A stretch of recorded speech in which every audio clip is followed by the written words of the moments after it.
welcome to the Upper Deck with Chris Northrup, Lynn, and today we're joined by our guest, John Monaco.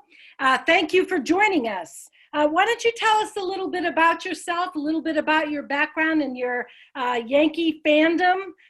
You were just saying to me that you've been a season ticket holder since, did you say 2002? 2002, yes. And a full season ticket plan holder since the new stadium opened up. I've been a Yankee fan since probably 1963. Wow. The first game ended was Game 4 of the 1964 World Series, where the Yankees lost to the Cardinals 4-3. Yeah. So it's been a long time. I've probably been to 1,000 ball games, I'd say, in person. So it's just a passion of mine, like yours. Yeah. I just enjoy it for recreational relaxation, etc. I'm not the kind of fan, believe it or not, where if the Yankees don't win that year, that has comes away with the impression of the season was a disaster. There's been many seasons where we've come up short, where I says, "Wow, I had a great time at the ballpark. Yeah. There were so many good games, so many walk-offs, so many great moments." Right. And that's why I've had my ticket so long. Yeah, well, I might debate you on that, but not today. We'll save that for another day. Today, John's going to talk with us about the CBA. He's going to help us understand what the key issues are and give Lynn and I a chance to familiarize ourselves with them and educate ourselves. We were wishing on our last show that we had a labor attorney. We didn't get that, but what we got was a fan who's very passionate about the game, about all aspects of it, and who can give us a wealth of knowledge about what's going on. So I'll turn it over to you and let you get us started. John? Okay.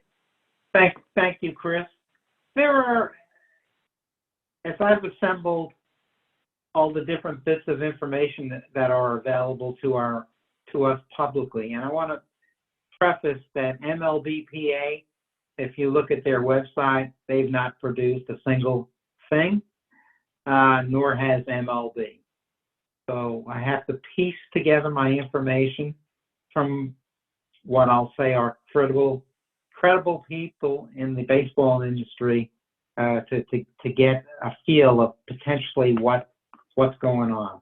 Now, as I see it, there are at least six key issues you can put in categories: minimum salary, pre-arbitration bonus pool, competitive balance tax, service time manipulation, postseason expansion, and there are a couple of other items that, if I have time today, I will address. But for minimum player salary, one of the sad things of us, like being a baseball fan, is that MLB pays its players, the first-year players, a lower salary than the NHL, the NBA, and the NFL. Now, why doesn't that surprise me? It's been that way for a number of years. Yeah. You could say that they do it because they can do it. Right. Now, in fairness to MLB, look at the draft situation, all the rounds. Even a 10th round draft pick gets over $100,000 signing bonus in almost every case. I've seen 16 round draft choices get $395,000 signing bonus. Well, they put all of that into their master spreadsheet on how much all this costs, right? How much player development costs, and somehow they've been really tight-fisted on that minimum salary. Now, they did come forth and made some positive movement, small movement. They put two proposals together for the MLBA to consider. The first one was to increase the minimum salary to $630,000 a year. Right now it's $570,500. So it's positive movement, but Right. clearly not enough. The MLBPA is seeking $775,000. So they were $145,000 apart. Right. They should be able to, mature people at the bargaining table should be able to tie off this issue. Not a big deal. It's $140,000. That's a significant gap, but it's not a big deal to negotiate a proper solution here. The alternative proposal MLB offered, it's not MLB. When you're a ball player and you haven't reached 3 full years of service time, you're not eligible for salary arbitration. So they can pay you anything they want, anything. Yeah. From the minimum on up. You may recall when Mike Trout had his breakout year, the Angels wouldn't even pay him on principal $1 million a year. That's, to me, I'm not a ball player, but to me, as a fan, that hurt me.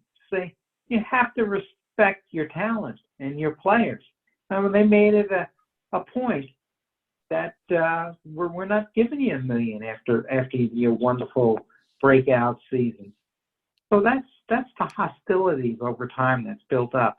Right. Now, the alternative proposal MLB offered was a tiered structure where they pay you $650,000 minimum if you had 1 complete year of service time, and then if you had 2 years of service time or more, between 2 and obviously less than 3, $725,000.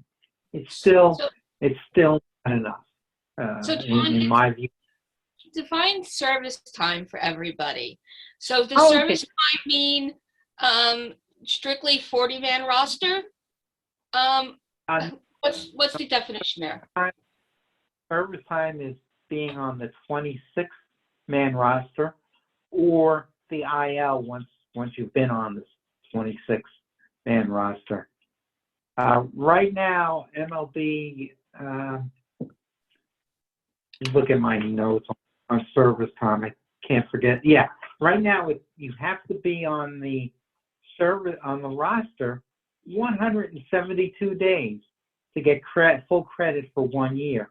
Anything less than 172, you receive partial credit. So that's why service time manipulation becomes so big.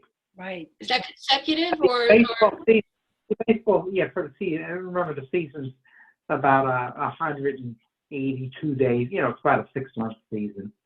So you have to be on the roster pretty much from opening day on in almost many cases, or the first week on. cumulative or consecutive, John? Excuse me? The 172 days, cumulative or consecutive? Cumulative. But it's essentially, when it's that high a figure, you need to be on that team all year. Got it. So that's a very emotional issue. That's why we've seen teams hold back players 3 weeks or so during the opening season.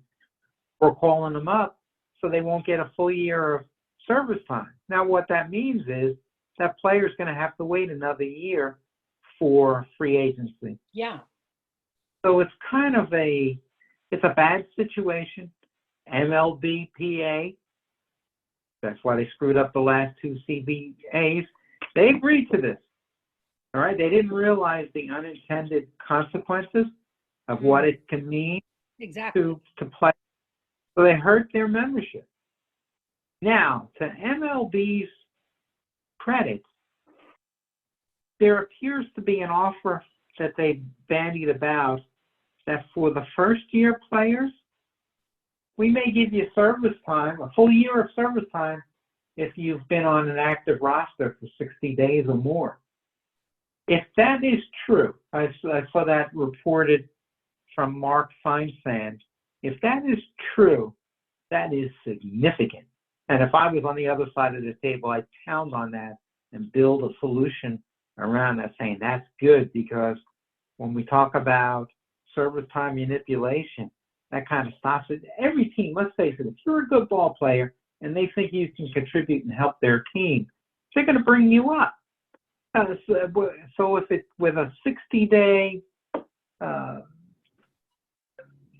60 days of service time, for your first year only, generating one full year of major league service time, boy, that seems so wonderful. But there's very little comment on it in the media.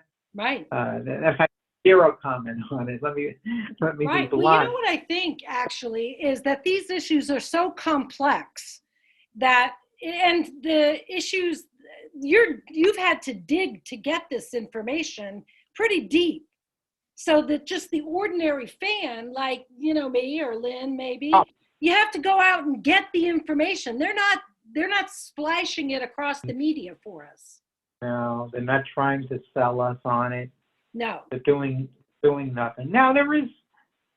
I was involved in my career 1 year where I had 215 union employees reporting to me, so I had to participate in the contract negotiations.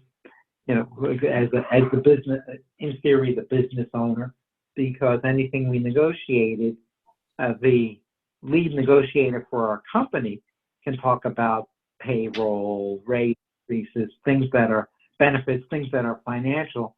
But if any business rule changes of how we operate needed to be done, that came under my responsibility. So I had to make the decision, can I live with this versus not live with it?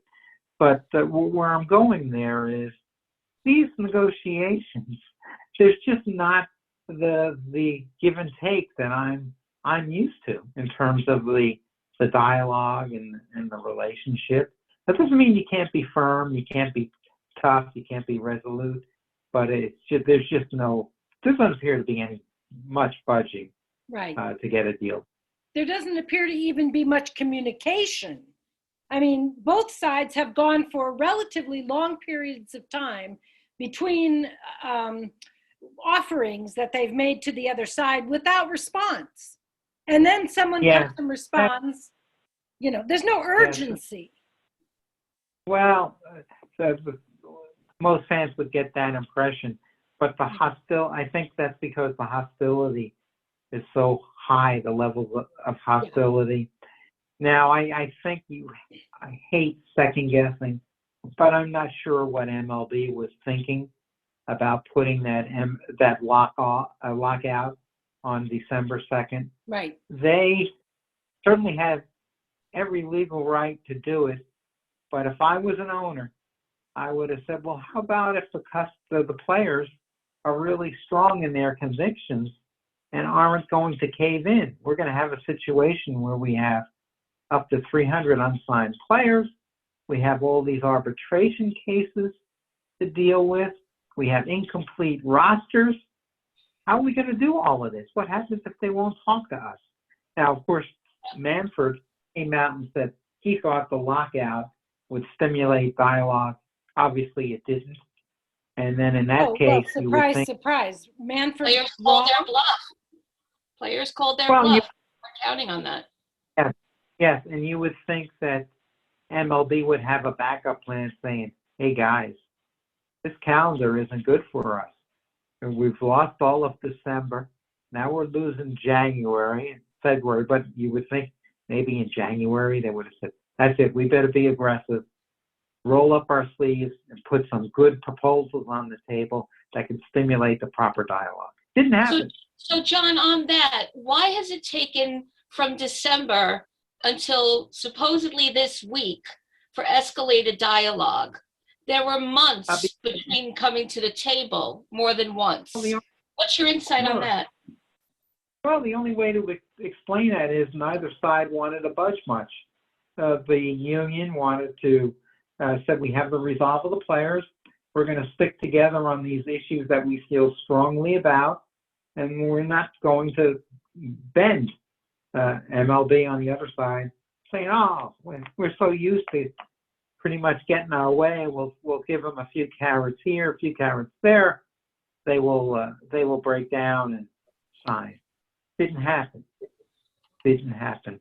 So right now, we don't know what happened last week, last Thursday during the 15-minute session. We do know that it's MLBPA getting back at MLB.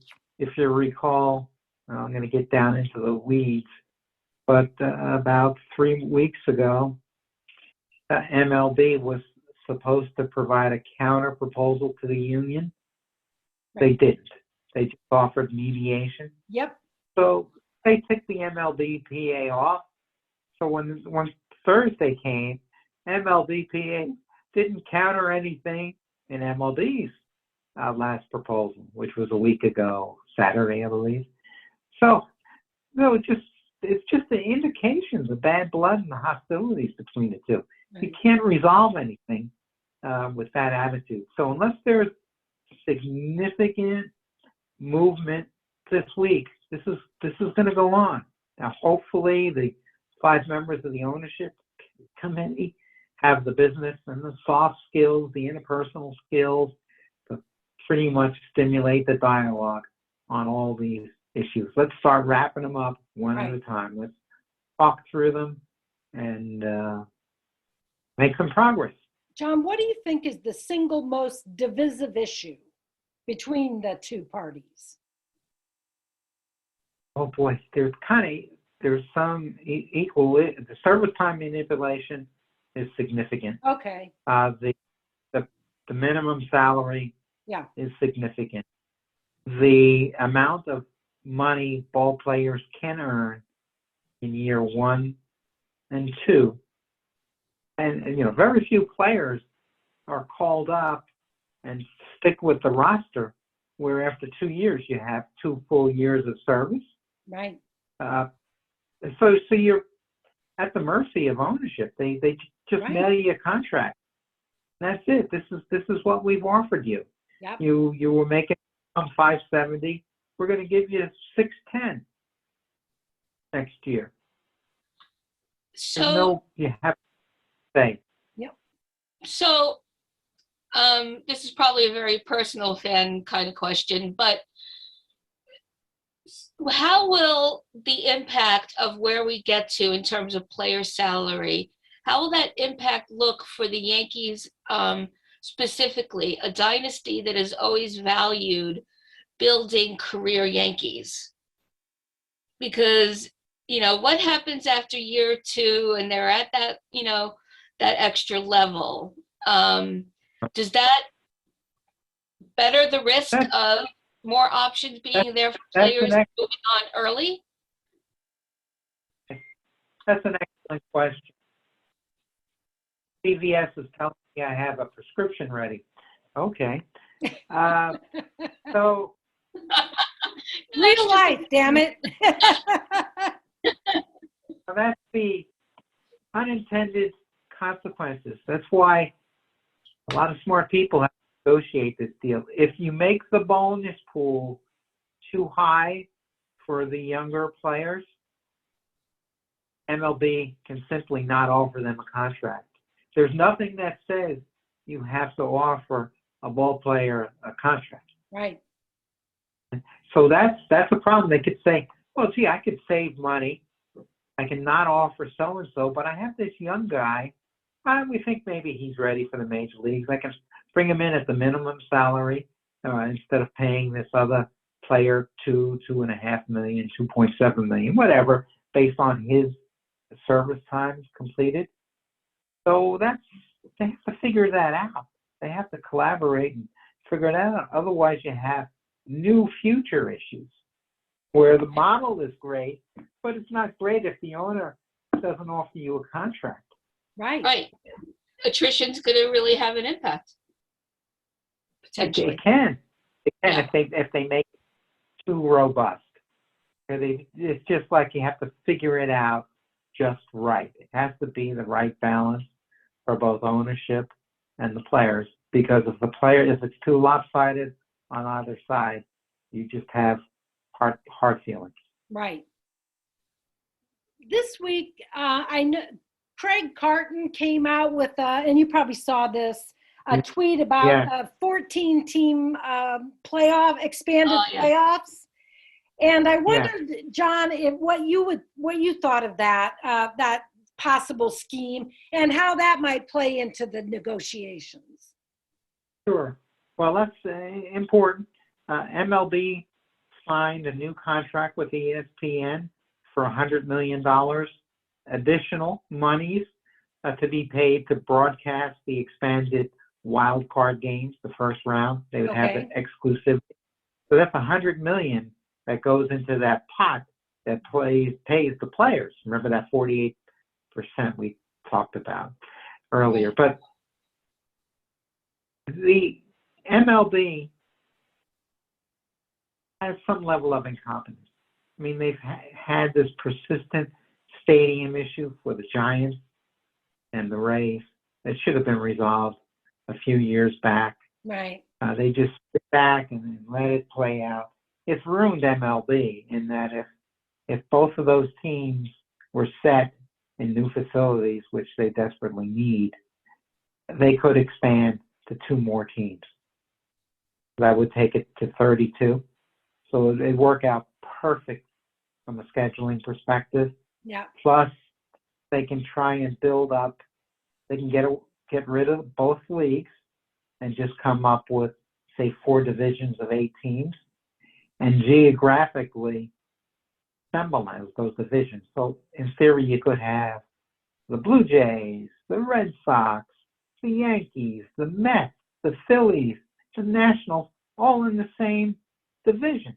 And what that does is that reduces player travel. I mean, from a player perspective, isn't that wonderful? Because they will have a schedule where you play your own division rivals more than your non-division rivals. But wouldn't that be wonderful? But baseball just can't get out of their way and figure it out. Yeah. And that's interesting. It just said. It really is interesting. There goes a Yankee Red Sox World Series ever again. But right? But you mean? Well, no. If they would both be in the same division, so ultimately, they could be when you get towards the bottom of that bracket, they would be the 2 teams left standing in their division. However they want to call it. I guess they'll call it a division. Yeah. East, or West. Very interesting. What's your personal opinion of that, John? What's your fan opinion on that? Oh, I think it would be great. But they need the 2 extra teams. Right now they want to go to, we're currently the playoff system, we have 10. They want to expand it to 14, but we're not at 32 yet. So it's kind of messy. Frank Carton, I guess I shouldn't say it. Let's just say it this way. He doesn't know anything. Who's Just that? ignore that tweet. This proposal's been out there for 2 years. Yeah. Owners do it in 2020. Well, Rob Manfred talked about it in 2019. I was in a meeting. So it there's sounds a positive. to me like. So something positive they mess up. Now the league has rejected that proposal reportedly. They've offered 14 and shift MLB into 2 divisions.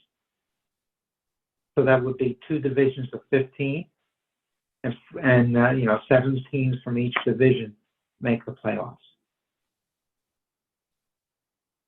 It's more money for the owners if you have expanded playoffs. Oh, and the players. Remember, they get 48% of that money. Yeah, and the players. But I read that means that it would also mean less money spent on payroll. Yes, that's what the union believes, right. Meaning that can qualify. A particular owner can say, well, do I really need to sign this player and spend an extra $5 million? Where I think we're good enough to be a 500 team. We're just over 500. Exactly. And that should get our ticket punched for the postseason. Yep. So Yep. it's entirely possible. It's entirely possible. So they have to work. They have to work through that, Chris. There's Yeah. no other way to put it. Right. Exactly. And another thing that I wanted to mention, and how you feel about this, that that MLB is proposing more job cuts to the minor leagues. Yeah, I'm not troubled with that. They have to work that model. Remember, they eliminated 40 teams, Yep. so there's less jobs. You can currently, the minor league rosters are limited. For the AAA and your AA, it's 28, and for the low A teams and high A, it's 26. Well, Yeah. no, it's the other way around. So if you do the math, you do that times 4, there's less than 120 jobs out there. These teams now are carrying 150, but that 150 to 180, that higher end number also includes any other teams you have, whether you have like the Yankees have the Dominican Summer League team, those all count. They have the Florida Summer League, so those rosters count as well. Right. Well, the players are going to reject any cuts to the minor leagues, I'm sure. Don't you think? Well, they just need to come up with the proper number. Yeah. Need to work through what that proper number is. Obviously, Yep. Now remember, most fans realize minor league teams are owned not by MLB. Exactly. They're owned by owners. Right, right. And yeah, so of course MLB gets all the blame. They don't know how to articulate anything. You would think that they have the ability to do anything they want. Right. They don't necessarily. I hope I've answered your question. Yeah, you definitely did. But I wanted to go on with this. I saw something on Friday this week talking about the MLB had and the minor leagues, that they had raised in 2021. They raised the salaries a little bit. Yep. But anyway, in a hearing on Friday, there's a federal case, a class action suit of players against the MLB, just on this issue of the low wages. Anyway, a lawyer for MLB argued, and this kills me, that minor league players should continue to be unpaid during spring training because they obtain the greater benefit from the training opportunities that they are offered than are afforded than the clubs. That's how these people think. Well, not exactly. I know how unsettling it is to read that, but that's really all they had to make their case. I mean, if they had some more substantial arguments, they would have put them forth. Now, like I said, it's a complicated model. The players get paid peanuts. They only get paid $25 a day when they're on the road in terms of expenses. Now, thankfully, this year they're going to get housing, so that's a big plus. I mean, we had the known reports of players actually sleeping in their car, to make ends meet. So there is some positive momentum. The other thing too that's not mentioned, there's now, since their structure to the minor leagues, where they reduced 40 teams and they're playing in the better stadiums, fielding teams that are affiliated with MLB, larger companies are buying those teams. In fact, the Yankees, both Scranton and Somerset, are owned by the same company at the high level. So it's now attractive. They can run a business. They have rules. Before the minor leagues were so loose, you had to sign a new affiliate agreement every 2 to 4 years. Now it's 10 years. So there's more certainty and predictability. Yeah, So it's attracting deeper pocket buyers right. to some of these. So it'll in turn get better for the players. It's going to take some time. Yeah, it's going to take some time.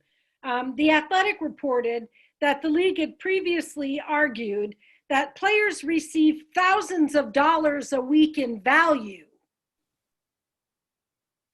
arguing that amateurs pay such sums to trade. Well, So I mean, I'm just going to end with that, with, this discussion with that. But I mean, MLB is just, they're snakes. They're just snakes. That's all they have. This suit is over 8 years old. Yeah. So they're hanging on. They're going to lose it. It's a question of how bad they lose it. It's, like I said, 8+ years. All those poor players that were making peanuts, they're waiting over 8 years for resolution. That's pretty upsetting, you would think. Yeah, I would think. But they has the lawyers on staff to fight this stuff and keep it from getting its fair day in court, but now that it obviously has. Yeah. So I don't know when it's targeted to end, but I get the impression pretty soon. When you see arguments like that, they're grasping for straws. Right. And I hope, Lynn and I talked about this last week. We're advocates for the minor leagues. So if any of our fans want more information about how to support minor leagues, just Google it, because there's advocates for the minor leagues is one organization. You can donate. There's other ways to support the minor leagues. Just go to the minor league games in your community. But anyway, that's the one. No, you said it's a wonderful experience going to a minor league game. Yeah. And of course, trying to identify players that potentially have an opportunity to make it to MLB. Find our own prospects and ask to be paid to give the names of them. No. Yeah. But yeah, certainly my next fan gear and tickets will be for the Hudson Valley Renegades. But John, but John, looking towards this coming week, I'm going to start with a really big question that maybe we could build up to. But so we know that like you said, the 5-owner negotiation team committee is coming in. At the end of it, because we know that the deadline's February 28th.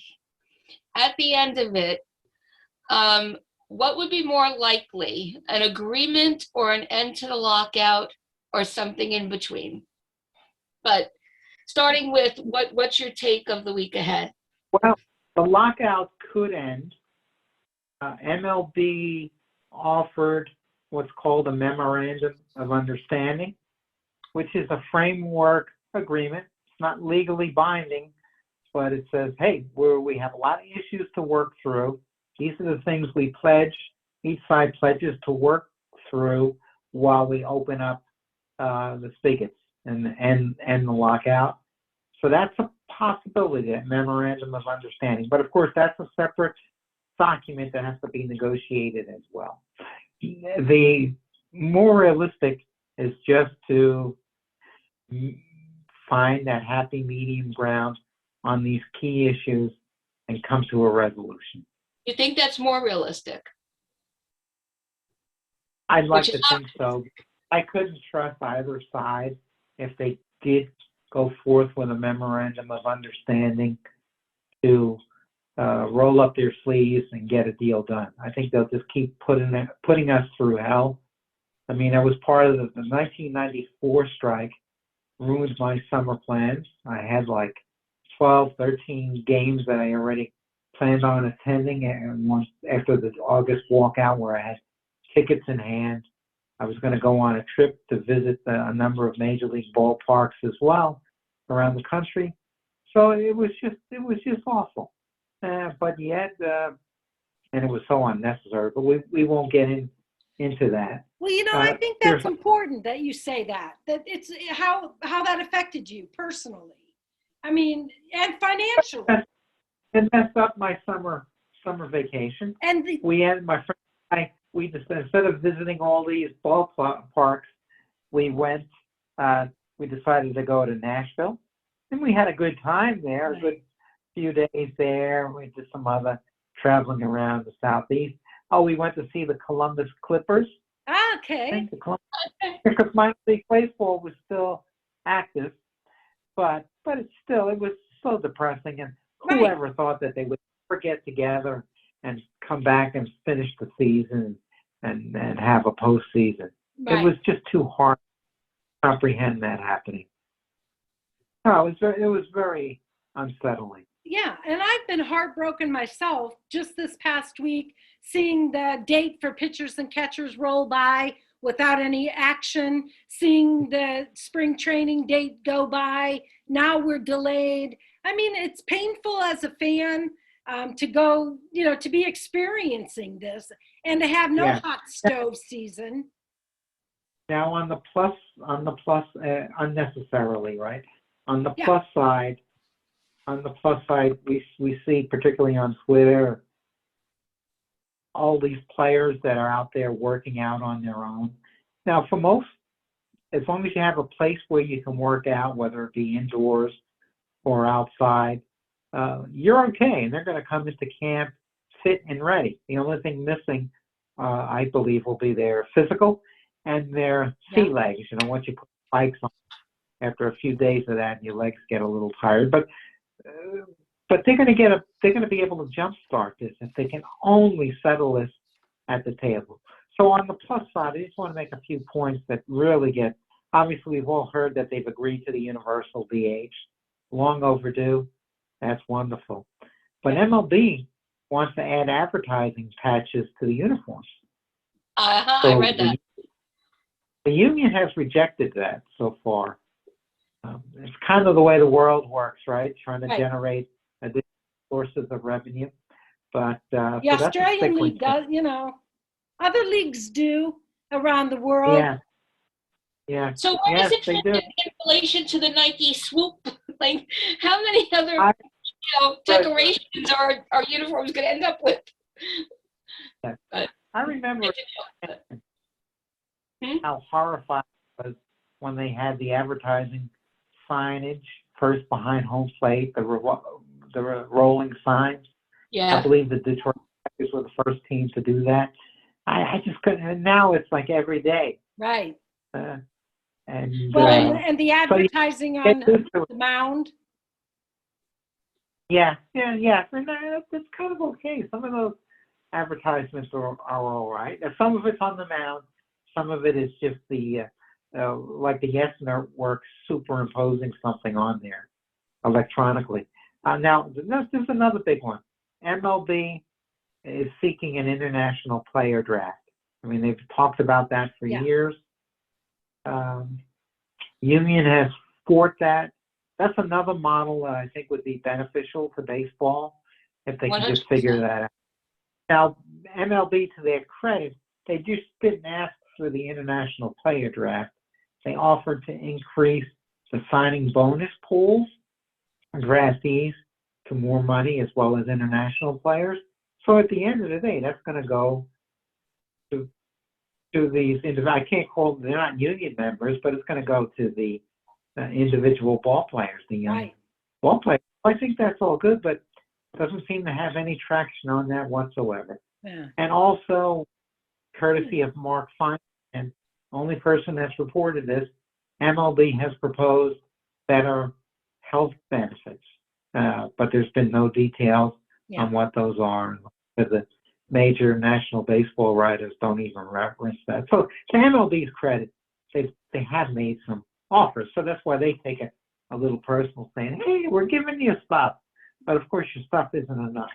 Right, And exactly. Then, the players have, according to Cole, players like Cole and Tyler Glasnow, they're very united and solid in their, as a group behind their issues. So it'll be interesting to see how an actual negotiation would go if they came to the table and they did give and take. What would we end Now, up? remember for those players that have some longevity, they only received 38% of their pay in 2020, Yeah. right? So 62% they did not get. Yep. That was on contract. And now this year, like every year, they only get paid in season. Yeah. And that in season is typically 13 paychecks. So if they don't settle and don't start the season on time, you can almost be assured MLB is going to lose the incentive saying, okay, let's lose the first pay period in April. We're going to save all that money. That's a huge amount of money they don't have to pay. And Right. let's face it, from ball clubs, that's the terrible part of the season, generating revenue, getting butts in the stands, etc. Absolutely. So they just have to be mature about it, be candid about it, and work it out. Yep. That's the only, so once again, we talked about the minimum salary, got to go up. We didn't dwell into the CBT, but MLB has been hanging their hat on a very small conservative increases to the CBT, and that's the competitive balance tax. It seems unrealistic, and also they put in some punitive penalties for the teams that go over it. I don't know. I just can't take that too seriously. But MLBPA needs to stick to their guns and get that squared away. Yeah. Well, So, on a lighter note, since before we close today, I wanted to ask you guys what you thought of a couple things that I wandered across in Yankee universe this week. One was Erin Judge on R2C2. I don't know if you listened to that. CC Sabathia and Ryan Rucco's podcast. Lynn, do you catch those at all? I don't know. I do. Huh? I do, but not this past week. Yeah. Work gets in the way of fun often. Yeah, I have it. Does. But that's a fun podcast. I love those guys. They're hilarious. Yeah, great. And great. Judge did say some interesting things, I thought. John, did you get a chance? I think you said you listened to yes, it. I listened to it. I was very impressed. But Judge, that's his personality coming across. He's a leader. He's a high-quality person, to say the least. I thought he was perfect on there. And we shall see. I mean, from a business perspective, as I tell some people, Hal Steinbrenner clearly wants to negotiate a long-term deal with Judge. There's no doubt about it. Yeah. Aaron is the face of the team, and more importantly, he puts butts in the seats. Definitely. So the team without Aaron Judge will hurt significantly. Yeah. The bottom. Well, thank you for saying that, because I'm so sick of seeing posts on Twitter and elsewhere where, the Yankees can do without Judge. We could get Juan Soto for, these things are ridiculous, and I'm just not hearing it. I'm not having that. Yeah, it's ridiculous, particularly in Juan Soto's case. What, he has 3 more years of free agency? Right, exactly. So he took a contract with another team. They pay him well. He's a heck of a player. He's going to get paid a fortune. Probably no reason for him to ever leave D.C. He's just using his leverage. He's betting on himself, and that's fine. People take it personal. Oh, he rejected $350 million. Of course he could have taken it, but maybe he's going to make $450 or $500 as a result of not accepting that $350. Right. We never know. And then maybe he tears his ACL and he's never the same.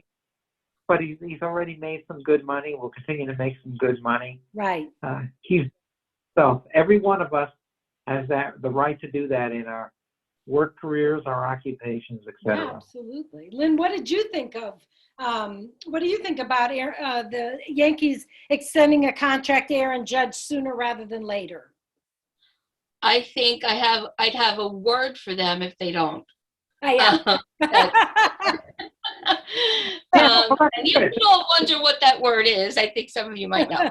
I think that, again, and this is my personal Yankee, value. I understand that. I think it's commonly shared. You would not let go, first of all, just Erin Judge objectively. Why the hell would you? For all the reasons John and Chris, you just mentioned and more. But he's a career guy with the Yankees. And to me, that's not dollars, but it's important in its own way. Yes. That's all, because he really is the de facto captain of the team, right? Yep. Perfectly. Yeah, I'm sorry, John. Oh, for lack said. of any leadership at any level, and yes, Brian and Hal, referring to you, and so he is what the guys have to look for. And face it, the guys need somebody to look for, and they're not getting it from management. They're not getting it from Boone. We've seen the attrition among the coaching staff, and on and on. Right. Why would you take that Yankee pride and that dynasty, legend that we carry and put another chip out of it? Right. And it would be a significant one. Yep. No, I agree with you 100%. Erin Judge must stay. And Period. hopefully it happened before the start of this season. Right. Yeah. Exactly. And last but not least, the last topic I have on the agenda today is, what do you think of Cameron Maybin joining Yes? Well, we saw it as a ball player, very energetic, nice outgoing personality. That's a tough job to be an analyst. I'm sure there'll be some growing pains. It'll take some time.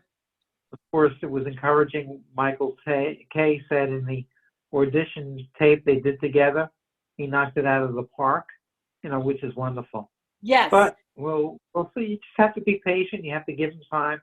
One thing I tell people that have asked, if you look at the Yes Network track record of hiring ball players and analysts and announcers, boy, it's impeccable, isn't it? If you look at over the years who they've had. Yes. Hopefully this will continue with both Carlos Beltran and Cameron Maybin. So, and going from that, it's interesting because we did talk about Beltran at length, either last episode or the one prior. Yeah. Dynamics really matter. And I suppose we won't know that until we see either of them with Kay. But also the balance of viewpoint matter. Yep. And I think we know much more about Beltran, from player to manager, et cetera, in terms of his, broad knowledge of the game, the mechanics of the game as a former player. I don't have any knowledge or context for Maybin other than being a Didi kind of guy, like you said, John, just that enigmatic energy, which of course would make any booth, would benefit any broadcast. I'm not sure. Yeah. I'm glad Kay thought he hit it out of the park on the tape. I just would hope for the quality of analytics that we saw from Coney, for example. Yeah. Who not only was able to break down pitches, but had enough knowledge to break down some of the plays on the field as well. Mm-hmm. Well, I think we're going to see that, but of course I'm assuming. I know on the Beltran side, he's clearly been a student. I'll call a student of the game. Right. He's done a lot of coaching in his native Puerto Rico. So he's really been looking to advance ball players and pass along what he's learned about the game. And we'll see with Mr. Maybin. I think it's going to be a fun time in the booth. So right now, put me in the column of trusting Yes Network to hire the right people that have the potential to become our favorites after they gain some experience. I think you're absolutely right, John. They have a knack for giving us the right people at the right time. We had Buck Showalter, after all, in the studio and you couldn't get any better than that as far as baseball man. Curry, whose first name has escaped me for the moment. Jack Curry, another just elite talent in the studio. It's a great crew.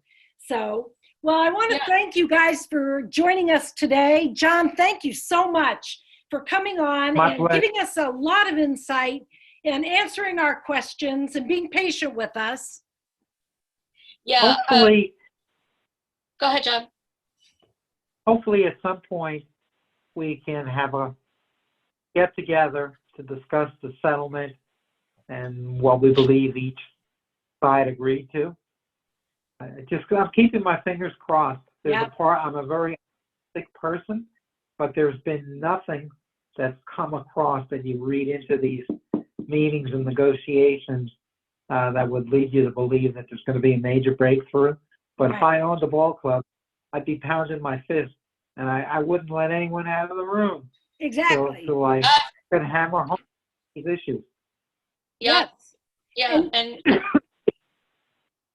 go ahead, Chris. Mm-hmm. You're officially invited back when they settle. I was just about to say to everybody watching that John just agreed to come back. Glad, very glad. Yeah.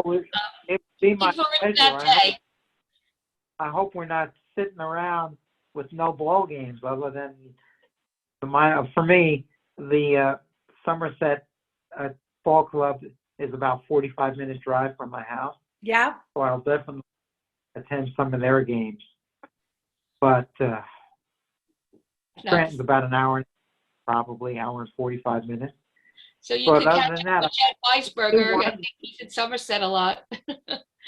I do want to see at Yankee Stadium come March 31st. Yes, I would love that myself. I'm definitely taking that day off work to celebrate the opening day. So I haven't put in for it yet because I don't trust them. No. I have put it in, but I can take it back out. But like I said earlier, not to repeat myself too much, but both sides have to put their big boy pants on and bend over a little bit and plow through these issues. That's They're right. not going to do it. They're not going to get agreement with something that's considered. Well, thank you very much, both of you today. I appreciate your time. Thank you for joining the Upper Deck, and we will see you next week.